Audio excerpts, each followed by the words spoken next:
Magandang gabi po sa inyong lahat. President Ferdinand Marcos Jr. won big in the 2022 national elections with 31 million votes. Instrumental in Marcos's landslide were the country's political elite. But what are these dynasties? And exactly how powerful are they?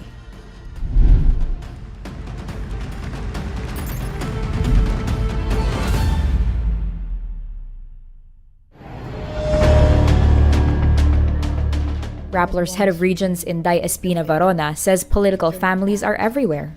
But the insidious kind the 1987 Constitution wanted to address are the fat dynasties.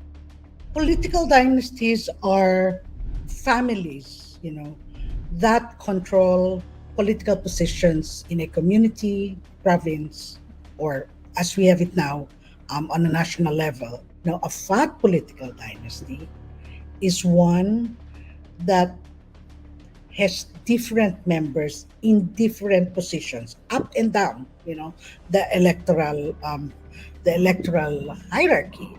Though, and not just that, they pass on through generations. After the 2019 midterm elections, Rappler counted at least 163 political dynasties all over the Philippines. And of the 163, we saw that 14 of the 24 senators belong to a powerful clan, while in the House, 162 of the 300 representatives also belong to political families. Then at least 18 political families even had 2 or more members in Congress. And then at the local level, 60 of the 81 governors are from political families, and they have combined like 108 relatives holding local positions. So very, very entrenched, and they're all there.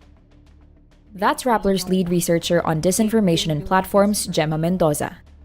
She says this on-ground political machinery, along with the online propaganda network, contributed to the overwhelming win. What political dynasties offer are what we call a captive vote. And they use governance to co-opt a voting population through what we call political patronage. That's what political dynasties offer to candidates in national positions. Dahil pagdating sa lokal, hawak nila yan. Gaining the favor of these families is a key indicator for electoral success. President Marcos and former Vice President Leni Robredo, the top 2 contenders for president in the 2022 elections, certainly played the game. In Luzon, the Singsons of Ilocos Sur, the Dis and Albanos of Isabela, and the Enriles of Cagayan remained loyal to the Marcoses. Cagayan province was synonymous with Juan Ponce Enrile, defense secretary of the late dictator Ferdinand Marcos. Now 98 years old, he will be the oldest Filipino to serve in cabinet, having been appointed chief presidential legal counsel by the son of his former boss. Political dynasties are never just about their little towns and cities.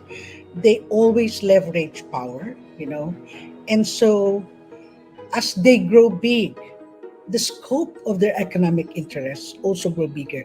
And besides, political dynasties in this country are also the richest families, with lands, with access to blocks of resources.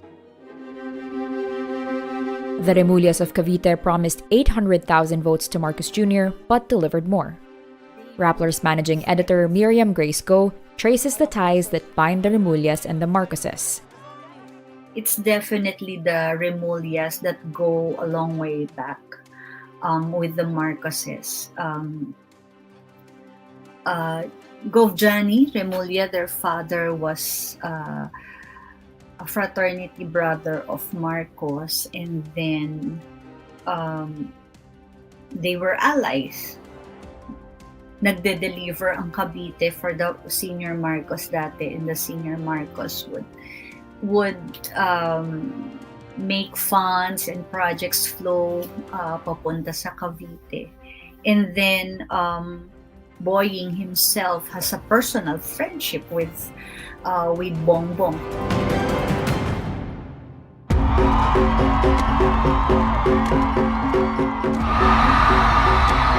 While VP Lenny's rounds in northern Luzon raised doubts on the invincibility of the solid North, election results eventually showed it was solid indeed for Marcos Jr.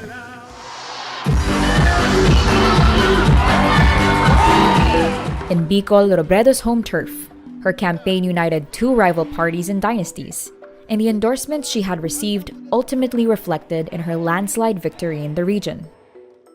President Lenny Robredo!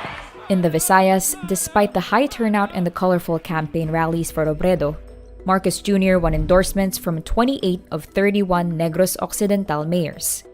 Most come from political families with longtime connections to Marcos Sr. and his cronies. There are also the Romualdeses, the family of Imelda Marcos who are in charge of Tacloban. Robredo's endorsement from the relatively young Everdones of Eastern Samar also led to more local political families in the region backing her campaign. Ang nagiging Pangulo, Apo Bongbong Marcos! In Bukidnon, the dominant Zubiri clan, who initially claimed to be impartial in the presidential race, eventually showed its true colors when the patriarch expressed support for Marcos Jr. And although winning over Mindanao remained a challenge, having a member of the Hataman family back Robredo gave her a big push in the region. But despite Bangsamoro interim chief minister Murad Ibrahim's high praise of Robredo, Marcos found himself favored by BARM's governors and emerged victorious in Muslim Mindanao. We see that though Robredo had a very dynamic, volunteer-driven campaign, Marcos Jr. was overwhelmingly supported by the political elite. Cheers.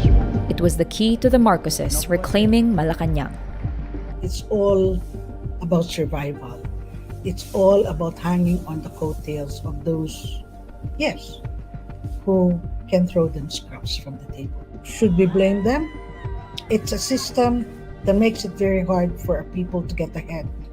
And so they grab on anything that will make them stay afloat.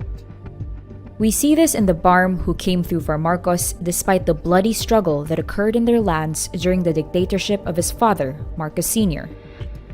Or in Cebu, which was once the center of the opposition but had eventually united in support of the Uniteam tandem.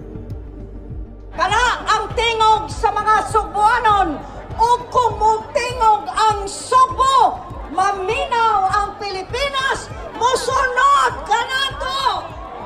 Daog na ang Uniteam! Dynasties are able to get away with denying the past because local voters are detached from national politics. Sometimes it's very different. There are local issues.